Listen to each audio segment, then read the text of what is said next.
দলিল পাইলেন। এবার আসেন আল্লাহ রাব্বুল আলামিন ইলম সম্পর্কে সূরাতুজ জুমার আয়াত নাম্বার 9, কয় নাম্বার আয়াত বলেন? এই 9 নাম্বার আয়াতে আল্লাহ তাআলা বলেন, কুল হাল ইয়াস্তাবিল্লাযীনা ইয়ালামুন ওয়াল্লাযীনা লা ইয়ালামুন। আল্লাহ তাআলা নবীকে জানায় দেয়, হে নবী আমার, আপনি দুনিয়ার মানুষকে বলে দেন, ইয়াস্তাবিল্লাযীনা ইয়ালামুন, যারা জানে আর যারা জানে না তারা কি কখনো সমান হতে পারে নাকি? নবী আমার, দুনিয়ার মানুষকে আপনি জানাইয়া দেন, যারা দ্বীনের ইলম জানে, ইলমে দ্বীনের শিক্ষা যাদের ভিতরে আছে আর যাদের ভিতরে ইলমে দ্বীনের শিক্ষা নাই, এরা দুইজনে কখনো সমান হতে পারে নাকি? কসিম কালেও সমান হতে পারে না। ইন্নামা ইয়াতাযাক্কারু উলুল আলবাব, যারা শিক্ষিত মানুষ তারা নসিহত গ্রহণ করে, উপদেশ গ্রহণ করে, আর যারা অজ্ঞ মূর্খ মানুষ তারা ঝগড়া করতে পছন্দ করে।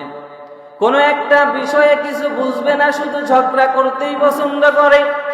আর যারা শিক্ষিত মানুষ, যাদের ভিতরে ইলমের জ্ঞান আছে, এরা চায় কিভাবে সমাধান করা যায়।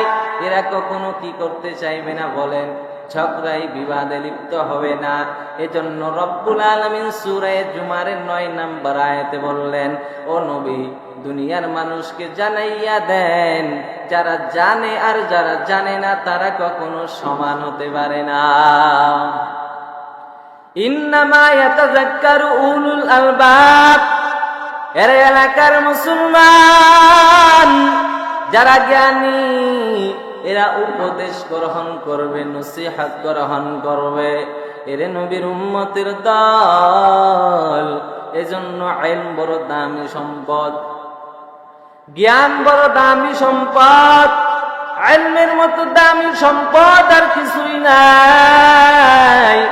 রহমাতান লিল আলামিন ইলমের ফজিলত হিসাবে নবী আমার জানায় দেয়, এরে দুনিয়ার উম্মত, আল্লাহ যার কল্যাণ চান তাকে মঙ্গল দান করেন, ইলম দান করেন। সুবহানাল্লাহ।